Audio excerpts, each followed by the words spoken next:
itu kelas nomor 1.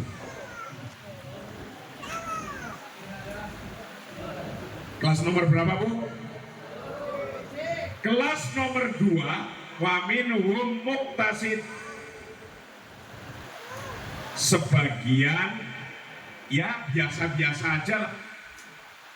Kadang datang, kadang nggak datang, kadang datang sambil bawa kue, bawa kacang, bawa ini, kadang pleng hilang gitu. Kadang yang ngasih diterowol yang ngasih, kadang-kadang nggak pernah ngasih gitu. Kadang-kadang hilang, wa minhum muqtasid. Nah kira-kira onten boten ada nggak begitu? Santrinya juga gitu, punya anak gitu, kadang-kadang ikut ngaji, kadang-kadang hilang, kadang-kadang pleng, nggak karu-karuan, nggak tahu gitu. Ya orang model orang kayak gitu ya ada, betul. Tapi yang ketiga inilah yang menjaga warisan. Minhum sabiqum bil khairat. Sebagian orang adalah benar-benar melakukan sesuatu agar mempunyai tinggalan. Karena hidup yang cuma nunggu waktu dari subuh ke zuhur, zuhur ke asar, asar ke maghrib, maghrib ke isya, isya ke subuh lagi. Cuma nunggu waktu muter kayak gitu. Masa tinggalannya cuma sepitengnya saja tidak penuh. Minhum sabiqum bil khairat itu artinya bagaimana orang mau dan mempunyai tinggalan warisan untuk orang banyak. Harus. Kenapa? Karena Rasulullah mengajarkan kita, Rasulullah mempunyai banyak warisan-warisan. Coba kalau kita lihat satu persatu warisannya Rasulullah. Ini masih kecil lah umurnya biologi. Sampai umur berapa? Kamu berapa? Nah, 16. Oh, sebentar lagi 20 ya, 4 tahun lagi. Udah punya pacar.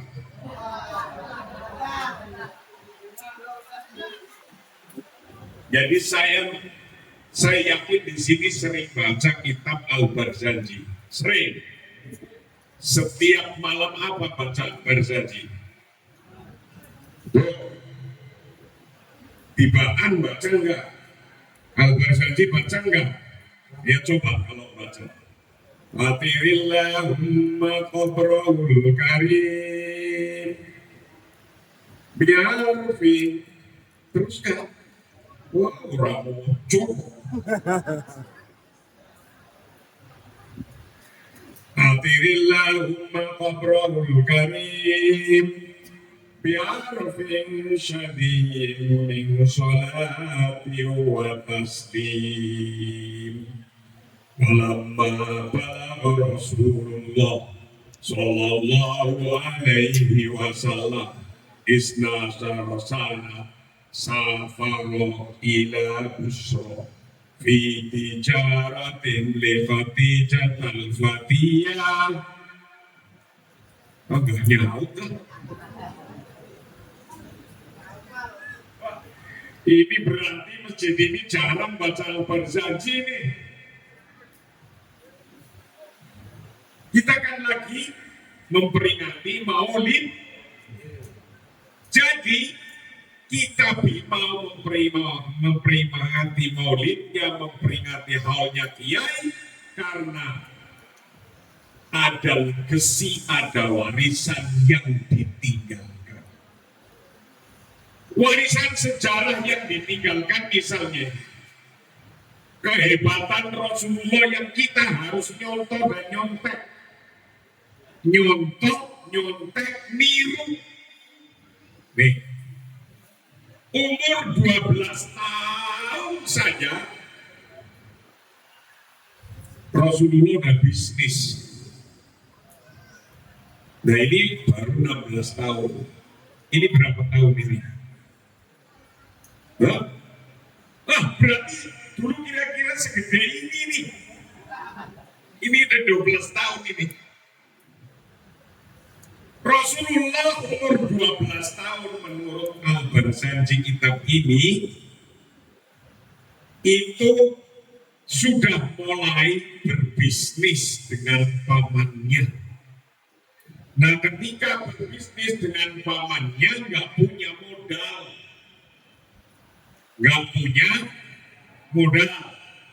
Coba orang sini siapa yang modalnya sudah besar angkat tangan. Kayaknya kok nggak pada ngaku ya. Ini nggak ngaku aja, sesungguhnya sih modalnya gede-gede ini. Nggak ngaku ini. Ketakutan apa ada KPK kesini gitu. Umur 12 tahun Rasulullah sudah berbisnis, nggak punya modal, dimodali oleh Siti Khadijah. Modal dari Siti Khadijah mudorobah. Mudorobah itu beda dengan mudah robah, ya, bukan mudah robah, beda. Kalau mudah robah kan mudah berubah, mudorobah. Sohibatul malnya Siti Khadijah, pelaksana bisnisnya Rasulullah, dibimbing oleh pamannya. Umur 17 tahun, modal yang dikasih oleh Siti Khadijah sudah bisa dikembalikan. Berarti berapa tahun itu? 5 tahun. Coba siapa yang ngutang BRI atau BNI untuk usaha 5 tahun sudah lunas dan sudah jadi orang kaya. Angkat tangan.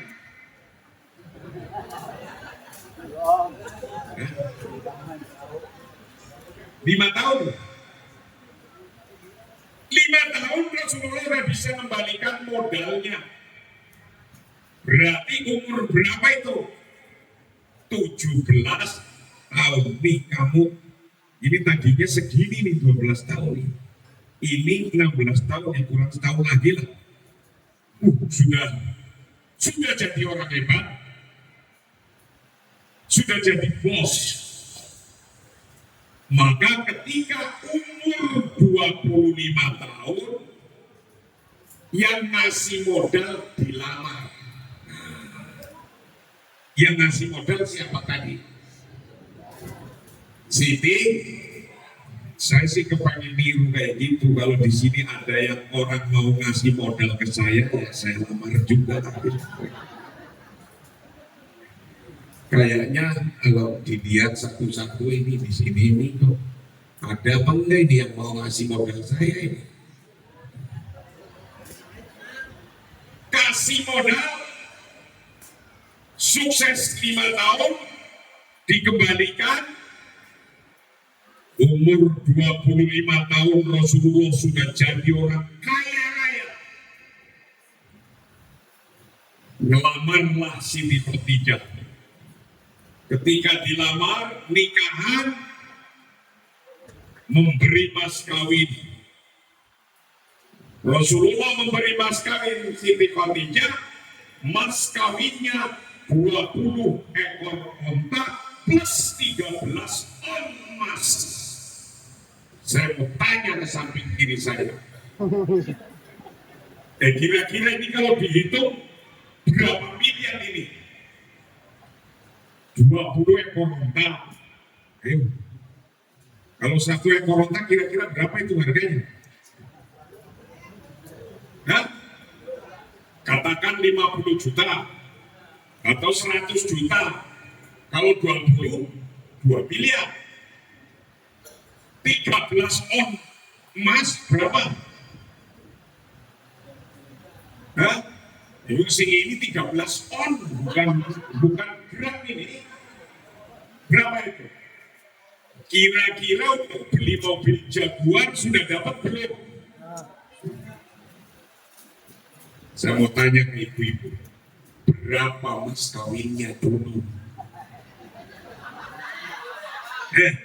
Kok ketawa? Kalau ketawa ini paling ini semua ini dari sono sampai sini ini kelasnya kelas mas kawin seperangkat alat sholat. Hah? Iya, iya betul. Jadi kalau seperangkat alat sholat kira-kira 50.000 kan? 50.000 itu kira-kira ya 1 ekor ayam. Masa cakep-cakep ini segini kok kelasnya 1 ekor?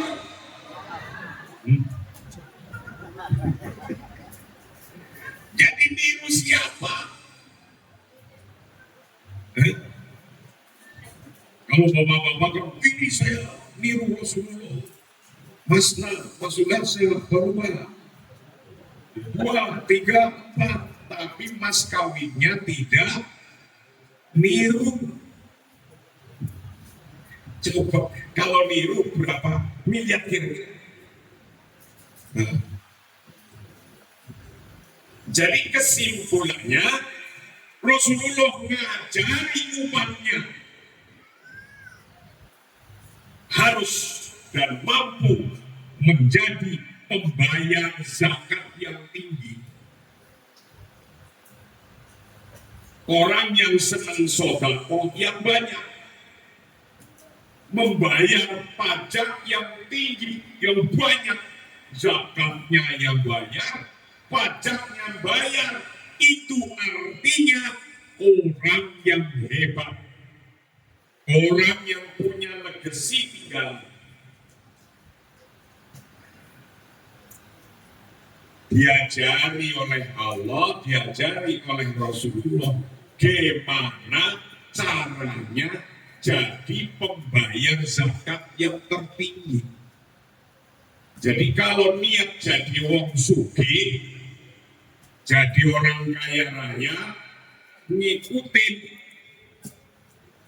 cara bisnisnya Rasulullah dan ngikutin bagaimana cara melakukannya.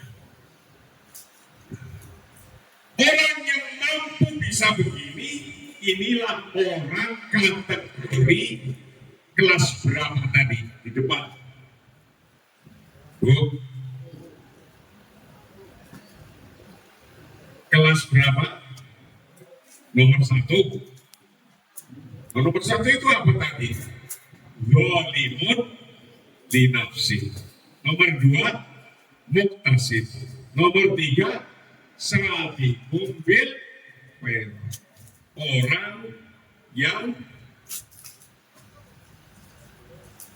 berlomba-lomba berbuat baik. Pertanyaannya, pengen jadi orang hebat nggak? Kepengen nggak? Ini anak-anaknya, kepengen jadi orang hebat nggak? Bapaknya, kepengen anak cucunya jadi orang hebat nggak? Nanti kalau nikah ngasih mas kawin 20 ekor onta dan 13 on emas. Nah, kayaknya kalau yang dilamar dikasih segitu itu sumringah banget gitu. Senyumnya nggak mingkem-mingkem sampai giginya kering lah.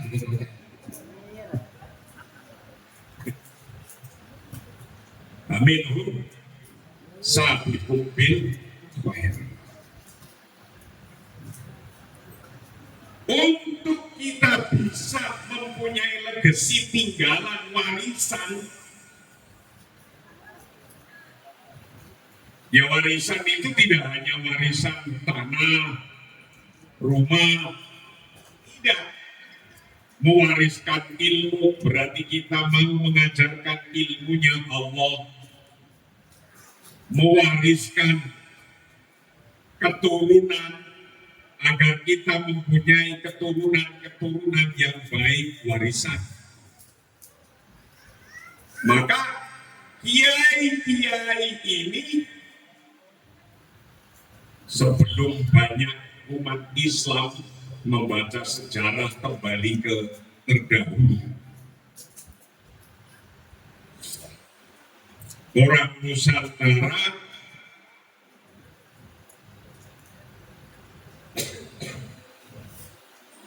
yang sebelumnya adalah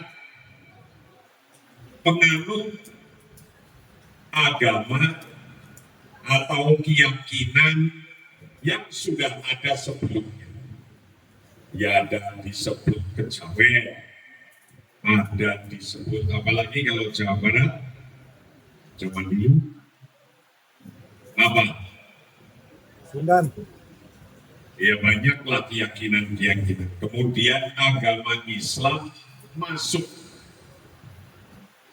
Nah, ketika agama Islam masuk, kemudian diajarkan tentang agama kita melalui pendekatan yang humanis, pendekatan pengajian. Orang Nusantara masuk agama Islam itu bukan karena takut, karena mau dibunuh, karena mau diperangi, tidak, tapi disadarkan, diajak menjadi umat Islam. Terus ada namanya disebut kiai. Kiai mempunyai tinggalan legasi warisan, meninggalkan musola, masjid, pesantren. Sekarang pesantren di Indonesia ada sekitar 42.000. Muridnya sekitar santrinya 11 juta. Nah itu. Santren di Indonesia 42.000 yang kira-kira santrinya 11 juta. Orang yang ingin mempunyai legasi tinggalan, para pendakwah disebut kiai mendirikan pesantren. Maka sampai hari ini model negara yang mempunyai pendidikan agama Islam secara khusus adalah Indonesia. Alhamdulillah, beberapa buminya Allah udah saya kencingin dari pojok ke pojok. Saya sudah kelilingin tuh, wes muter-muter sampai sekarang. Dari negara yang perang, yang lagi perang, sampai negara damai, sudah saya kelilingin. Karena alhamdulillah kita membantu mereka dalam konteks global peace, perdamaian global. Karena mayoritas negara-negara yang perang adalah negara muslim. Dan alhamdulillah saya sudah tengokin dan sudah saya kencingin buminya sana. Nah, kiai punya legasi, punya tinggalan namanya pesantren. Kiai pesantren kumpul lagi. Kiai pesantren kumpul ingin mempunyai tinggalan yang lebih besar lagi. Maka tahun 1926 kiai-kiai pesantren membuat legasi tinggalan namanya organisasi Nahdlatul Ulama. Ini penting. Tapi ada kiai-kiai yang sudah lebih dulu, berarti tahun 1912 itu membuat legasi tinggalan warisan namanya organisasi apa? Muhammadiyah lebih dulu. Muhammadiyah punya legasi, orang NU punya legasi. Kiai-kiainya tinggalannya pesantren. Setelah punya tinggalan pesantren, kiai-kiainya ingin bikin legasi lagi, tinggalan warisan lagi, bikin namanya organisasi. Setelah bikin organisasi baik Muhammadiyah atau NU atau organisasi-organisasi yang lahir sebelum Republik Indonesia ini ada, ingin mempunyai tinggalan lagi, kumpul lagi, men-setting lagi, perang dengan Belanda, perang dengan Jepang. Akhirnya kiai-kiai itu punya tinggalan namanya Negara Kesatuan Republik Indonesia. Jadi negara Indonesia ini tinggalannya siapa, Bu? Tinggalannya siapa? Ya para kiai. Legasinya para kiai. Nah, kiai-kiai mendirikan Republik Indonesia ini niru nyontek junjungan kita Nabi besar Muhammad Sallallahu Alaihi Wasallam. Ini penting. Rasulullah juga setelah hijrah ke Madinah, kemudian di Madinah mendirikan negara. Mendirikan negara. Namanya negara Madinah. Negara Madinah ini negara yang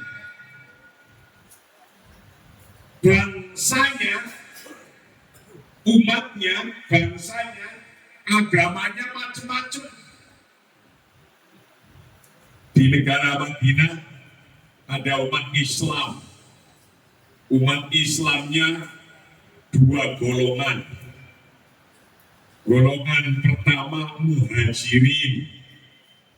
Golongan kedua Ansor. Itu yang umat Islam.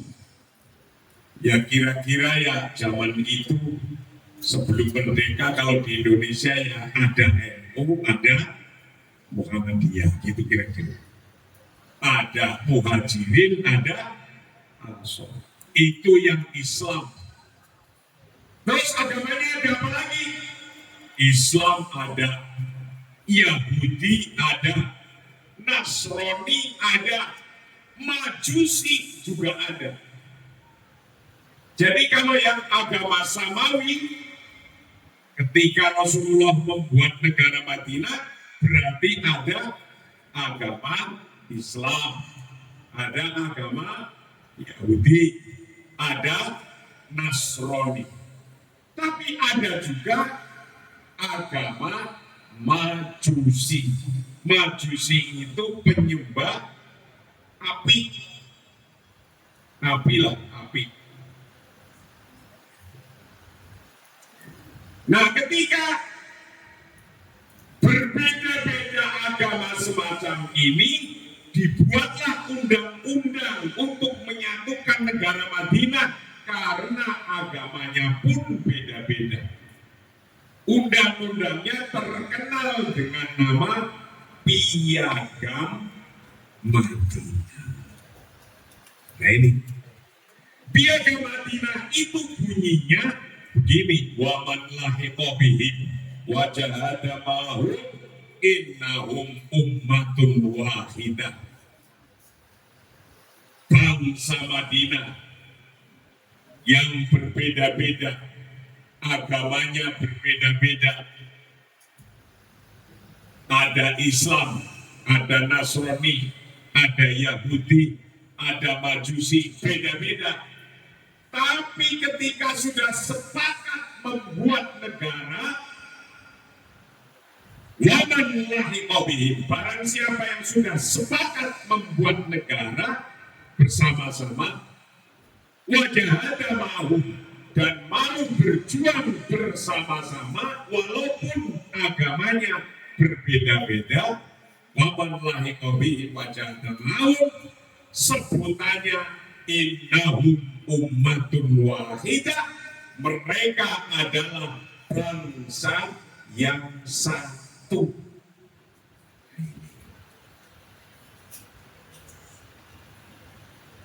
Rasulullah mempunyai tinggalan namanya Madinah, negara Madinah. Punya legasi, punya warisan.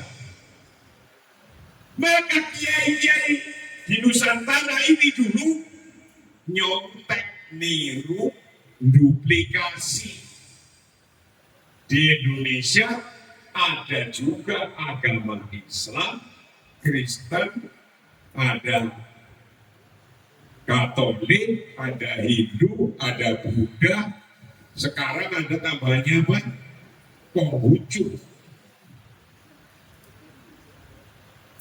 Disatukan. Di Indonesia disatukan. Apapun agamanya beda-beda, bahasanya beda-beda, keinginannya beda-beda, makanannya beda-beda, bentuknya orang juga beda-beda. Nah, ini nyontek negara Madinah yang didirikan oleh Rasulullah di Indonesia. Maka diajak musyawarah, diajak bersama-sama. Ketika sudah sepakat semua, berjanji bersatu, berjanji untuk bersama-sama mendirikan negara kesatuan Republik Indonesia yang berdasarkan Pancasila. Ini penting, harus ngerti.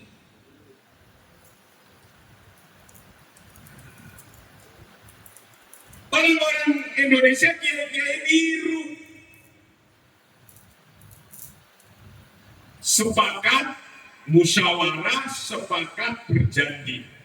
Maka kalau Nahdlatul Ulama menyebut negara kesepakatan ini disebut dengan sebutan Al-Muahadah Al-Wataniyah.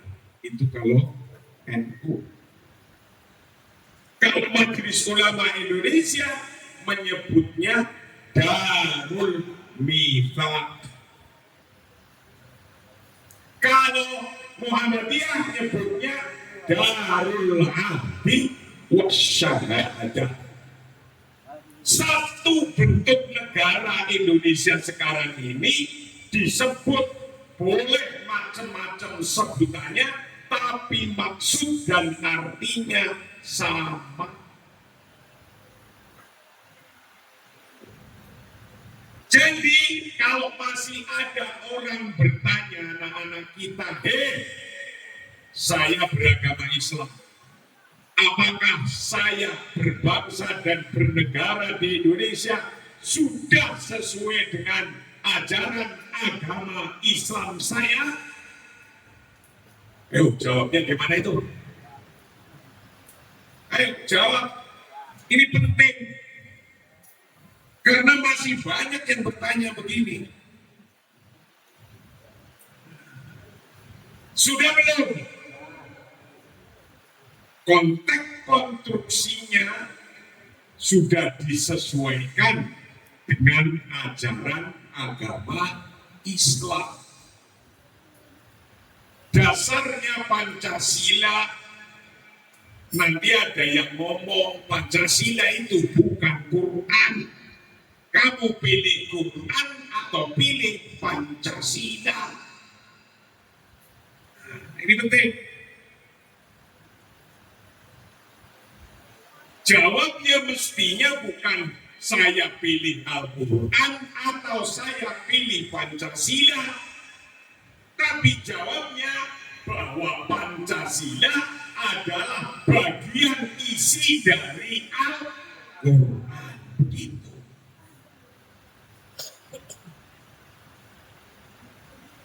Jadi Pancasila itu bagian atau isi dari Al-Quran. Jangan suruh milih, mau milih air kelapa atau pilih air putih. Aku pilih air putih dulu. Haus. Nah, paham Bu? Ini agak serius dikit lah. Biasanya kalau ngaji kan agak serius-serius. Ini biar paham. Satu pemahaman dulu berbangsa bernegara. Karena memperingati maulidnya Nabi besar Muhammad Sallallahu Alaihi Wasallam. Maka yang diceritakan antara lain bagaimana tadi Rasulullah bisnis dan bagaimana Rasulullah mendirikan negara. Mendirikan negara ini tadi antar kiai musyawarah mufakat. Maka di Indonesia sebutannya kalau NU al-muahadah al-wataniyah. Artinya ya negara kesepakatan. Muhammadiyah Darul Ahdi wa Syahadah ya negara kesepakatan juga. MUI nyebut Darul Mithaq ya kesepakatan juga. Sepakat bersama-sama yang dalam kesepakatan itu Allah memberikan pondasinya adalah dengan kata wasyawirhum fil amri. Apa saja dalam konteks kita bernegara, bermasyarakat, juga berkeluarga, putuskanlah dengan musyawarah. Memutuskan dengan musyawarah, maka dibentuk namanya DPR. Singkatan dari apa, Bu? Dewan Perwakilan Rakyat. DPR. Untuk musyawarah ada lembaga namanya MPR. Apa MPR? Majelis Permusyawaratan Rakyat. DPR, MPR itu semua perwakilan dari kita. Konsep perwakilan wakalah sudah disebut dalam kitab-kitab fikih. Kita menganut wakalah untuk mengurus tentang urusannya negara. Maka dalam kitab fikih politik, nah ini ada kitab sudah saya baca. Waktu itu saya bacanya pagi-pagi, sudah ada di YouTube. Kitab itu namanya Mafatihus Siyasah, kunci-kunci politik. Sudah saya baca pagi-pagi, sudah ada di YouTube. Itu bahwa sesungguhnya kita berbangsa, bernegara ini mempunyai akad aqdun siyasiyun syar'iyyun. Maka ketika kita milih ketua, kalau dalam organisasi, ketua umum, atau milih ketua masjid, atau milih presidennya, ketika kita milih noblos, itu disebut aqdun siyasiyun. Kita lagi akad. Baiatnya yang di situ. Memilih. Ketika sudah terpilih jadi presiden, jadi imam, jadi ketua umum, terpilih, maka tugas tugas-tugas yang untuk limaslahatil ammah diserahkan kepada pemerintah. Tugas limaslahatil ammah diserahkan ke pemerintah. Tapi pemerintah dan bangsanya harus mampu menyatukan al-jam'u baina maslahataini. Harus mampu menyatukan dua kemaslahatan, yaitu maslahatul khosah wa maslahatul ammah. Kemaslahatan khusus pribadi punya hak kepemilikan, punya hak kepemilikan tanah, walaupun bukan baku yang bikin, tapi kan punya hak, iya kan? Yang bikin tanah kan Gusti Allah, tapi kita punya hak sehingga punya rumah. Pemerintah juga punya hak sehingga bikin jalan. Untuk urusan yang pribadi nggak bisa bangun, diserahkan kepada pemerintah untuk kepentingan umum. Kepentingan umum diserahkan kepada pemerintah. Kepentingan khusus kita punya hak kepemilikan. Nah, sekarang kalau ada kepentingan pribadi tapi diputus oleh kepentingan umum yang mempunyai kekuatan memutus kepentingan umum, yaitu DPR atau bahkan presiden.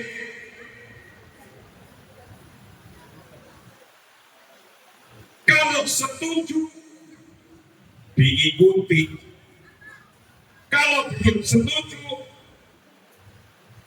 ya namanya belum setuju, boleh melakukan kritik. Kalau ternyata keputusan DPR, keputusan presiden kok kita belum setuju, kita boleh menyampaikan bahwa kita belum setuju. Kalau belum setuju, ya boleh mengkritik. Nah ini, maka ketika lagi mengkritik demonstrasi, itu Imam Ghazali dalam kitabnya Al-Ihya Ulumuddin jilid 2 halaman 135 itu menyampaikan yang bagi di sultani ayastami'a ila syakawa ra'iyah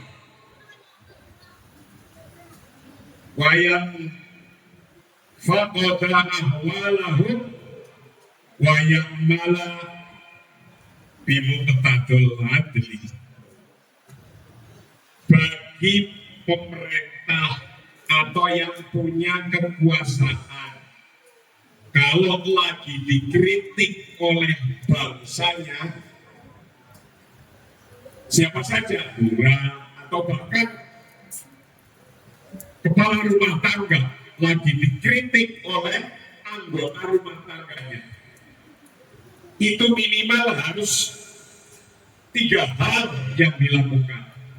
Yang pertama, ayastami'a ila syakawa rakyat, harus mampu mendengarkan keluhannya masyarakat. Kita jadi bapak, dikritik oleh anaknya, dengerin. Kita jadi kepala sekolah, dikritik oleh guru-guru, dengerin. Kita jadi ibu, dikritik oleh bapaknya, kok kemarin dompet masih penuh, sekarang itu belum ada seminggu sudah ludes. Dengerin. Jadi kalau ada kritik apa saja, harus pertama-tama didengerin. Ini. Nomor 2, setelah dengerin kritik, wa yatafaqqada ahwalahu, dan mampu memperhatikan keadaannya orang yang mengkritik. Bapaknya dikritik oleh anaknya, ditangisin, minta baju baru. Oh iya, memang anakmu bajunya sudah pada sobek, sarungnya belum ganti-ganti, pecinya sudah sampai merah, ganti-ganti, gak dibeli-beliin. Harus mampu dilihatnya. Begitu pula pemerintah harus mampu melihat keadaan yang mengkritik, yang berdemo itu. Tapi juga wayang malah dimungkadol adli yang ketiga. Kalau terjadi apa saja, harus mampu melakukannya dengan adil. Nah, ini yang gak gampang. Maka ibu-ibu, bapak-bapak yang di Cineres ini, kita doakan bangsa Indonesia ini mudah-mudahan bisa keluar, mempunyai jalan keluarnya atas beberapa tuntutan masyarakat, pemerintah yang mau mendengarkan dan yang menuntut juga mau dan mampu untuk bisa menjaga diri, jangan sampai jangan sampai membuat kerusakan. Itu yang terpenting. Kritik tak boleh, membuat kerusakannya yang itu harus dihindari. Ini penting. Karena kalau sesuatu tujuan kritik itu adalah untuk kebaikan, tapi kok jadinya rusak, nah itulah yang harus dihindari. Maka kalau diteruskan wamin a'dhami maqasidil iman ayyum minar ra'iyata fi amwalihim wa anfusihim wa amradihim. Kalau kita mau mengkritik, menyampaikan unek-unek, mau demonstrasi kepada siapa saja, maka harus mampu satu, ayyumina ar-ra'yah, memberikan jaminan keamanan kepada bangsanya. Satu, fi amwalihim, dalam konteks harta benda jangan dirusak. Ini ajaran agama kita. Wa anfusihim, dan jangan sampai jiwanya menjadi korban. Wa anfusihim wa a'radihim, dan kita harus mampu menjaga kehormatannya. Nah, inilah model negara yang dulu didirikan oleh Rasulullah di Madinah, namun kita sekarang hendaknya menconteknya, mengikuti apa yang telah digariskan oleh Nabi besar Muhammad Sallallahu Alaihi Wasallam. Sudah, Bu? Sudah? Ini udah jam berapa sih? Ya, semenit lagi lah. Paham tadi, Bu? Paham? Negara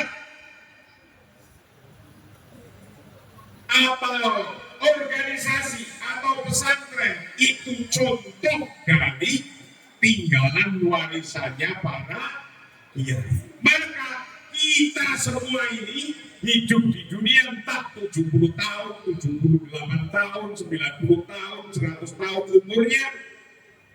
Jangan sia-siakan umur kita, haruslah kita mempunyai tinggalan.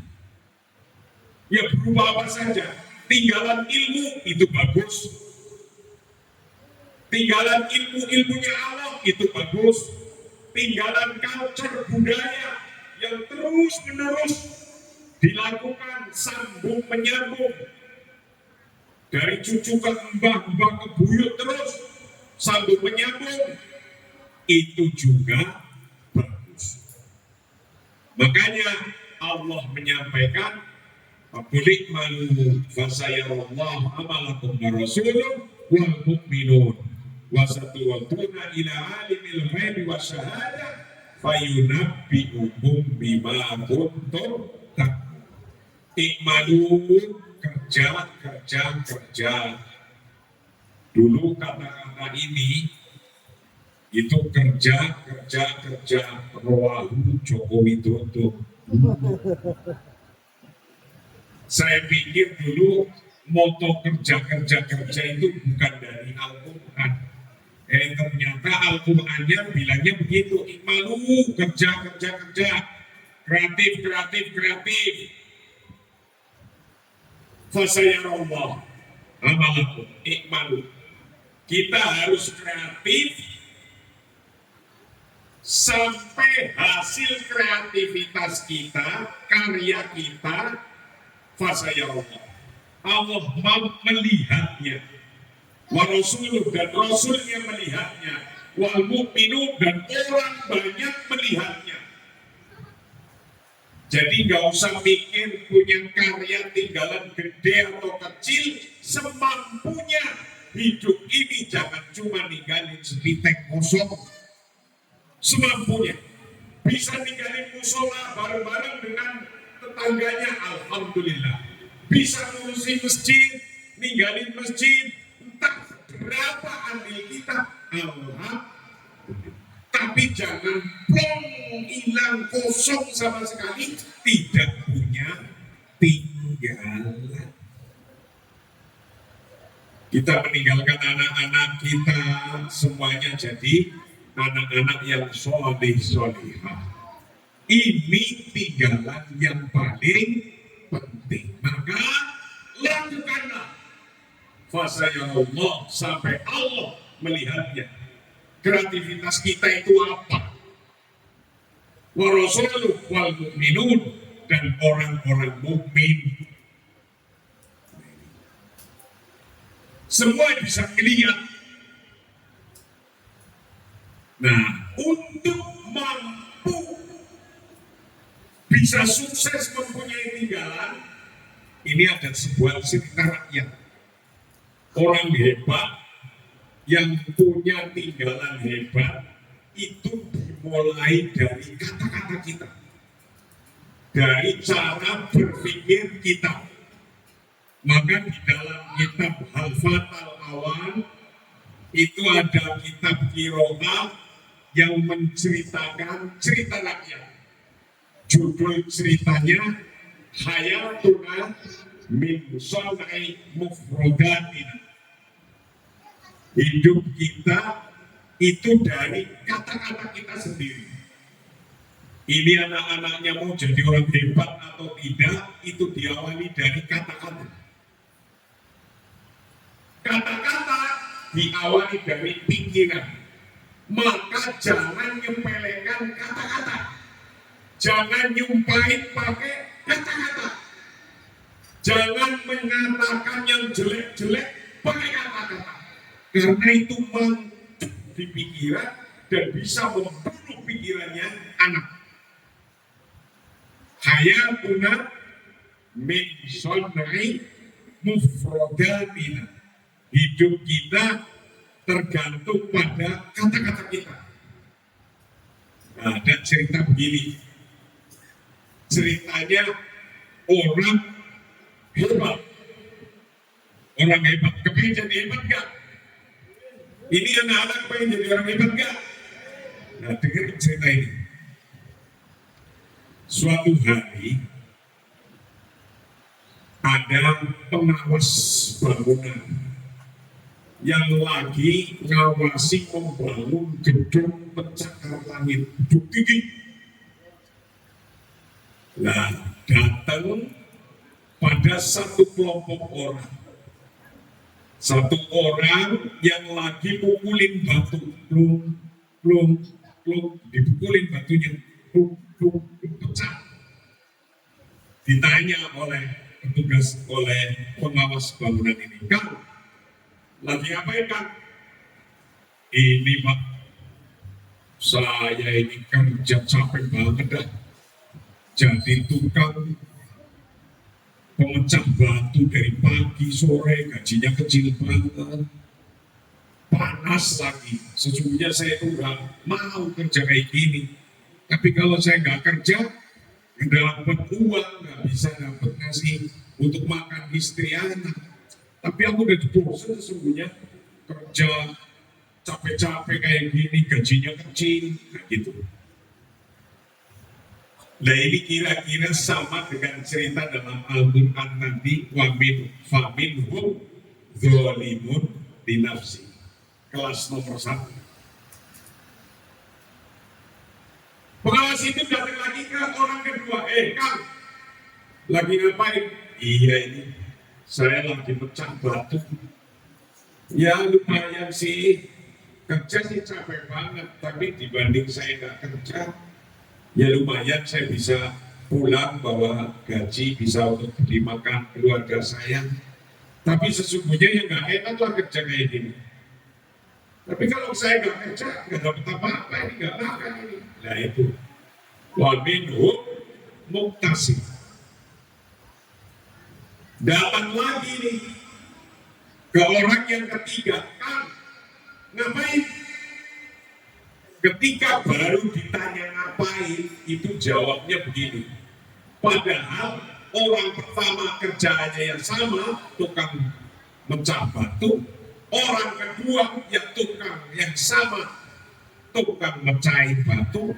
Orang ketiga yang tukang mecahin batu juga. Tapi apa jawabnya orang ketiga? Kang, lagi ngapain? Bapak, gak ngerti nih.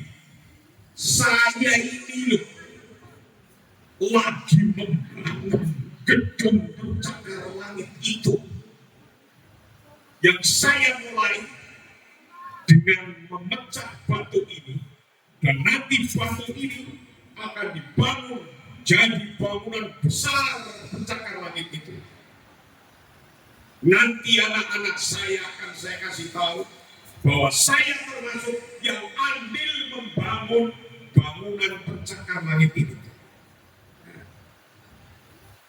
Coba Anda bedakan orang nomor 1, nomor 2, nomor 3 kerjanya sama kan? Tapi hanya kata-katanya, kalimatnya yang tidak sama. Orang yang hebat diawali dari kalimat thayyibah yang hebat.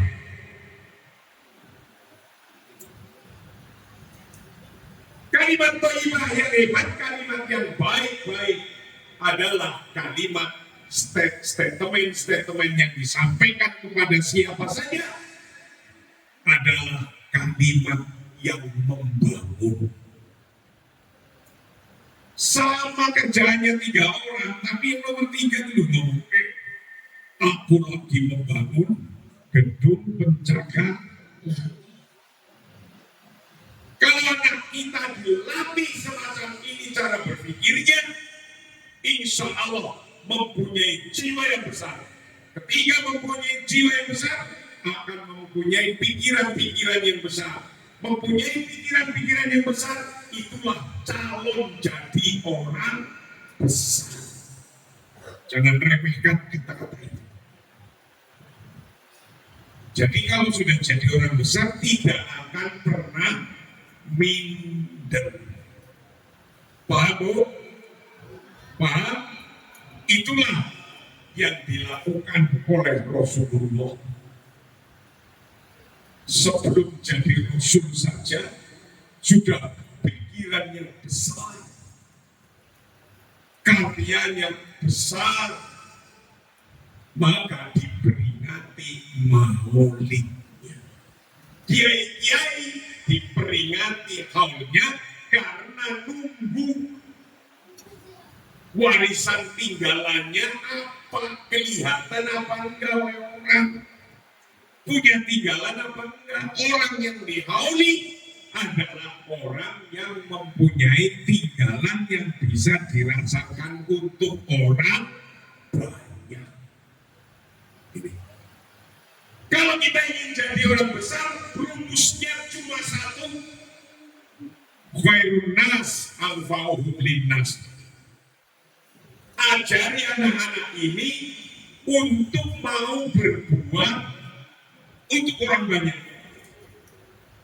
Wes, latih anak-anak kita untuk melakukan yang manfaatnya untuk orang banyak. Kalau kita mampu melakukan sesuatu untuk orang banyak, yakinlah orang banyak itu akan melakukan sesuatu untuk kita yang sendiri. Untuk mana? Maka ini harus diajari jiwa-jiwanya, pikirannya dari kecil, ajari untuk melakukan sesuatu yang baik untuk orang banyak. Nanti orang banyak akan memikirkan kita yang satu untuk mana? Tuh, orang-orang besar itu mau jadi bos, itu karena dia mau melakukan untuk orang banyak. Jadi imam, ya mau melakukan untuk orang banyak. Jadi apa saja, ini rumusnya. Untuk itu, ayo kita doakan. Ayo kita doakan. Kita berdoa untuk diri kita dan berdoa untuk orang tua kita. Kita hadiahi Al-Fatihah. Ingat bapaknya siapa, ibunya siapa, masih hidup atau sudah meninggal, mbahnya siapa, kakeknya siapa, sampai mentok, sampai nggak tahu. Yuk kita bacain Fatihah agar kita dimudahkan jadi orang besar. Untuk bapak kita, ibu kita ke atas. Allah hadirin ya wala kulinatin surah hadrati. Al-Fatihah.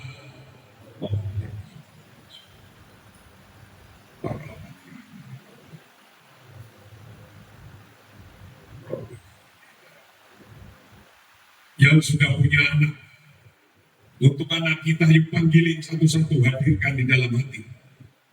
Yang punya anak dan cucu, panggil namanya. Kita doakan jadi orang hebat, orang-orang yang mampu untuk memikirkan banyak orang. Panggil namanya, anaknya, cucunya. Al-Fatihah. Alhamdulillah. Iya. Surah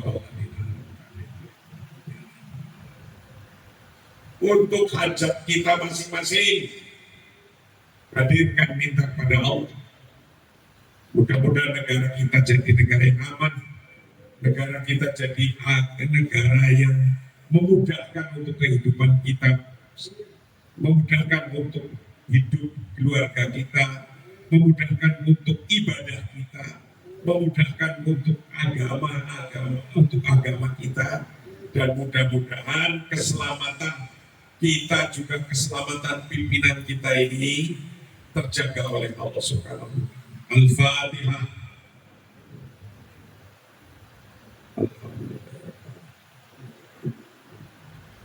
Allahumma sholli wa sallim ala sayyidina Muhammad wa ala ali sayyidina Muhammad sayyidil awwalina wal akhirin tabarrak li sahabati Rasulillahi ajma'in.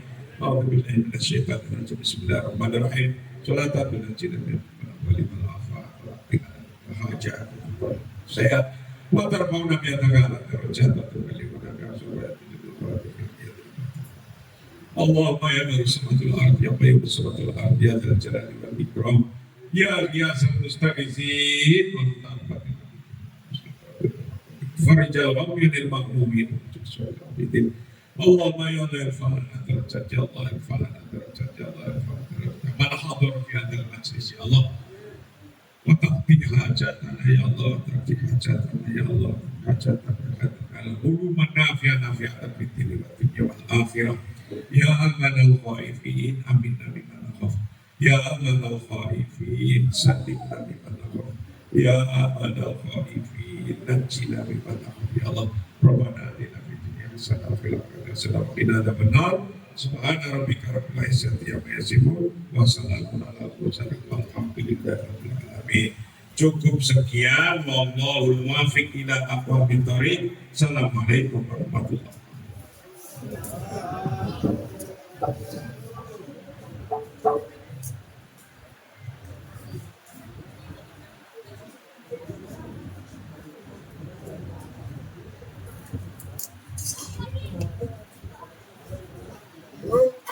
Alhamdulillah.